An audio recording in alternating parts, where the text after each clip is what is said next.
President Xi's visit to Britain is significant and symbolic on so many levels. Simon Marks was on the set with me earlier and shared his insights. He's the president and chief correspondent at Feature Story News.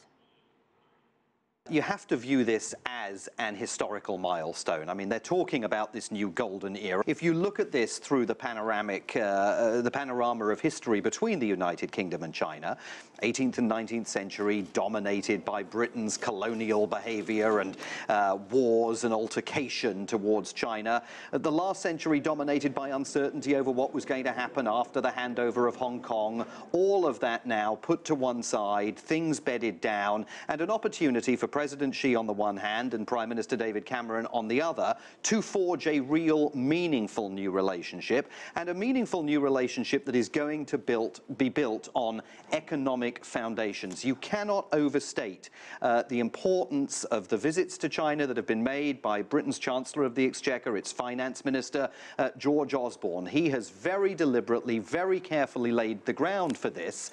He's got good reason for doing it. Britain needs China's investment. It wants China to be involved in London's development as a global financial centre on its merits, because it wants the money, it wants the investment, but also because this is a time of tremendous uncertainty in Britain as it edges towards the referendum on whether it should remain part of the European Union or not. So Chinese investment can serve as a terribly useful foundation under any circumstances, but a particularly useful foundation given that uncertainty that could ultimately lead to Britain leaving the EU. I found it interesting that when President Xi was in the U.S. and gave a speech to business leaders in Seattle, he also showed his very human side, talking about his knowledge of American pop culture, talking about Ernest Hemingway, his favorite book, Old Man and the Sea. And in this speech, he also showed that he knows a lot about William Shakespeare, quoted Shakespeare, and also Francis Bacon. Absolutely. And there's great excitement, of course, in Britain about the fact that Chinese officials briefing reporters before this visit began said that President Xi was interested in eating a plate of fish and chips while he was in London, that quintessential British dish that those of us who are on this side of the Atlantic miss so much.